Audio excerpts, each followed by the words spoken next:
नमस्कार दोस्तों, आप सबका स्वागत है हमारे चैनल नेक्स्ट 9 स्पोर्ट्स में। बात करेंगे दोस्तों हुए WWE स्मैकडाउन के बारे में। इसकी पूरी हाईलाइट आपको बहुत कम शब्दों में बताने की कोशिश करेंगे कि किस मुकाबले हमें क्या कुछ बड़े अंतर देखने को मिले और अगले हफ्ते क्या हो सकता है। साथ ही साथ मनी इन द बैंक की तैयारी अभी से ही कैसे चल रही है।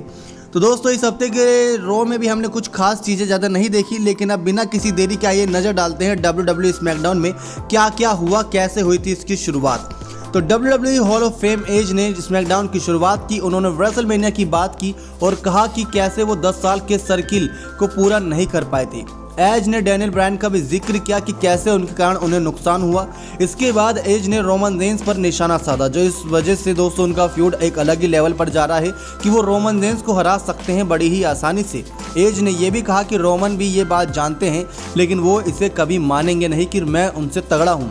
अब एज की दोस्तों ये बात सुनकर तो भड़कने वाली बात थी ही। एज ने कहा कि रेसलमेनिया में उन्होंने रोमन रेंस को कई बार हराया और वो मनी इन द बैंक में भी ट्राइबल चीफ को ही हराएंगे। अब दोस्तों इतना बड़ा ऐलान कर दिया यहाँ पर एज ने, तो बड़ा धमाका होना तो लाजमी सी बात थी। लेकिन आपको बता दें कि एज के इस बड़े धमाके के बाद हमें एक बड़ा मुकाबला भी देखने को मिला, जहां पर हमें कुछ अलग ही अब नज़ारा देखने को मिल रहा है। वो था king of the ring crown जीतने के बाद से ही पूरी तरीके से मोमेंटम नाकामोरा के पास है। जी हाँ दोस्तों, वो इस पल को काफ़ी एंजॉय भी कर रहे हैं। स्मैकडाउन में उन्होंने बिगी के साथ टीम बनाकर अपोलो क्रूज और बैरन कॉर्बिन के खिलाफ अच्छा मैच भी लड़ा। हालांकि मैच में एक समय कॉर्बिन ने कंट्रोल हासिल कर लिया था, लेकिन बुक्स ने उनका ध्यान भटका दिया और स्क्रीन पर दिखाया गया कि उनकी कार को टो किया जा रहा है। इसके बाद बिगी ने अपना फिनिशर कॉर्बिन पर लगाते हुए अपनी टीम के लिए जीत दर्ज करी। मैच हारने के बाद रिंग में कॉर्बिन पूरी तरीके से निराश और हताश नजर आए। तो क्या ये मान लें कि अब कॉर्बिन को WWE वाले बेबी फेस के तौर पर दिखाने वाले हैं?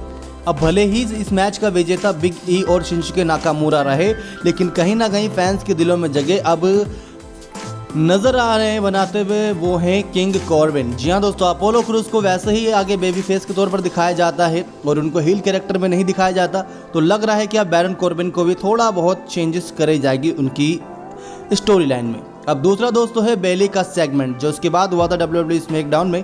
पूर्व स्मैकडाउन विमेंस चैंपियन बेली ने पिछले हफ्ते मौजूदा चैंपियन बियांका बेलेयर को पिन किया था। इसके बाद बेली ने अपनी जीत के बारे में बात की और कहा कि लाइव फैंस की वापसी के बाद भी वे ब्लेयर को हराएंगी। इसके बाद बियांका प्लेयर भी बाहर आई और उन्होंने बताया कि इस साल कितनी बार वो बेली को हरा चुकी हैं, लेकिन इसके बाद प्लेयर ने बेली को आई क्विट मैच के लिए चैलेंज कर दिया।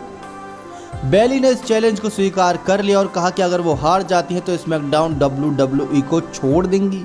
बहुत बड़ा ऐलान है दोस्तों, आई क्विट मैच होगा और वो भी WWE स्मैकडाउन की जॉब खतरे में रहेगी। ये देखना दिलचस्प रहेगा क्या होता है। अब दोस्तों बैक स्टेज जिमी ऊसो ने पॉल हेमन को बताया कि वो स्मैकडाउन के मैन इवेंट में एज को मैच के लिए चैलेंज करने वाले हैं और रेटेड सुपरस्टार को हराते नजर आएंगे। रोमन रेंस की गैर मौजूदगी दोस्तों नजर आई, जहां फैंस काफ़ी निराश रहे क्योंकि सोशल मीडिया पर उनकी प्रतिक्रिया साफ देखने को मिली। लेकिन स्मैकडाउन का सबसे धमाकेदार मुकाबला, जी हाँ दोस्तों, वो था Sami Zayn versus Kevin Owens Money in the Bank ladder match के लिए लास्ट मैन स्टैंडिंग मैच। बता दें कैसे शुरुआत हुई थी इस मैच की। केविन ओवेंस और सैमी जेन के बीच Money in the Bank ladder match में जगह बनाने के लिए स्मैकडाउन में लास्ट मैन स्टैंडिंग मुकाबला देखने को मिला। एक बार फिर दोनों सुपरस्टार ने काफ़ी ज़्यादा प्रभावित किया। दोस्तों इनकी फ्यूड हमेशा जब भी होती है मैच में मज़ा आ जाता है। मैच के दौरान ज़बरदस्त मूव्स का इस्तेमाल देखने तो लायक थे, लेकिन साथ ही रिंग के बाहर वेपन का भी अच्छे से यूज़ किया गया। जेन ने कई मौके पर ओवेंस को 10 काउंट तक डाउन रखने का प्रयास किया, लेकिन वो कामयाब नहीं हो पाए। लेकिन अंत में ओवेंस ने पहले रिंग में जेन को पावर बॉम्ब दिया, यानी कि अपना खतरनाक मूव, और स्टनर लगाया, ये भी खतरनाक मूव है। इसके बाद जेन को पहले अनाउंसर टेबल्स पर फेंका, फिर टेबल और अंत में एप्रेन पर पावर बॉम्ब दे दिया, यानी कि कोई कसर नहीं छोड़ी उनकी खातिरदारी में। इसी के साथ जेन 10 काउंट तक उठ नहीं पाए और ओवेंस ने इस मैच पर जीत दर्ज करी। लेकिन ये जीत इतनी आसान से नहीं थी, लेकिन बिगी, ड्रू मैकिंटायर, रिकोशे, रिडल और जॉन मॉरिसन के साथ ओवेंस ने भी money in the Bank match के लिए अब क्वालिफाई कर लिया है। अब केविन ओवेंस आ गए हैं दोस्तों, और इनको हमने कोई बड़ी स्टोरी लाइन में नहीं देखा। तो क्या ये साल केविन ओवेंस के नाम रहने वाला है? क्या केविन ओवेंस दोस्तों Money in the Bank match जीतेंगे? क्योंकि रिकोशे भी बहुत खतरनाक है, Riddle, John Morrison, Drew McIntyre, Big E, ये सब खतरनाक हैं। लेकिन देखा जाए तो रिडल की अलग ही कहानी चल रही है रैंडी ऑर्टन के साथ। ड्रू मैकिंटायर की दोस्तों अलग स्टोरी लाइन हो सकती है, और बिगी का आप जानते ही हैं। जॉन मॉरिसन भी कहीं ना कहीं अलग मैच में, लेकिन केविन ओवेंस सबसे बड़े प्रतिद्वंदी हो सकते हैं मनी इन द बैंक में। बहुत बार इनको मौके मिले, लेकिन ये कई बार उन मौकों को गंवाते नजर आए। उसके बाद दोस्तों अगला मुकाबला था WWE स्मैकडाउन में सोनिया डेविल का सेगमेंट। मुकाबला नहीं, ये एक सेगमेंट था। इस सेगमेंट में हमें ये देखने को मिला कि WWE ऑफिशियल सोनिया डेविल ने स्मैकडाउन में money in the Bank ladder match में हिस्सा लेने वाली दूसरी वेमेंस सुपरस्टार के नाम का ऐलान किया। डेविल ने जेलिना वेगा को इस मैच में शामिल किया और इसी के साथ जेलिना वेगा की एक बार फिर WWE में वापसी हो गई। फैंस का क्रेज एक अलग ही लेवल पर था। वेगा ने अपनी जीत का दावा किया और इस बीच लिव मॉर्गन ने आके एक बार फिर डेविल के निशाने और फैसले का विरोध किया। मॉर्गन के वेगा के ऊपर भी निशाना साधा और उनको करारा थप्पड़ भी जड़ दिया।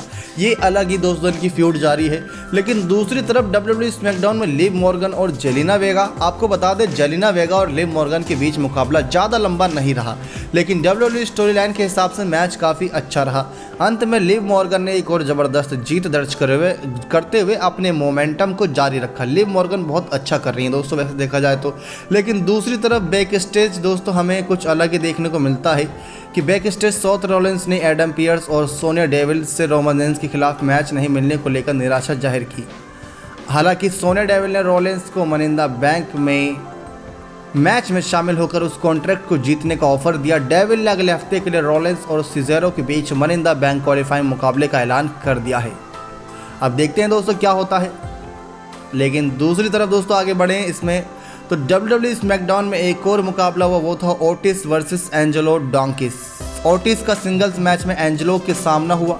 इस मैच में एक बार फिर से ओटिस का ही दबदबा देखने को मिला। अंत में आसानी से ओटिस ने पिनफॉल करके पूर्व टैग टीम चैंपियंस के एक हाफ डोंकिस को हराया।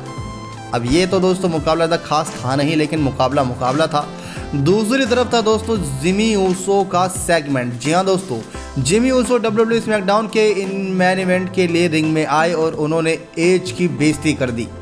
अब एज को रिंग में भी बुलाया, एज बाहर भी आए और उन्होंने रोमन रेंस पर निशाना साधते हुए जिमी ऊसो की भी बेइज्जती कर दी। दोस्तों लग रहा था कि इन दोनों के मैच के दौरान कहीं ना कहीं रोमन रेंस आएंगे, लेकिन एज ने जिमी ऊसो पर अटैक कर दिया और उन्हें रिंग पोस्ट पर दे मारा।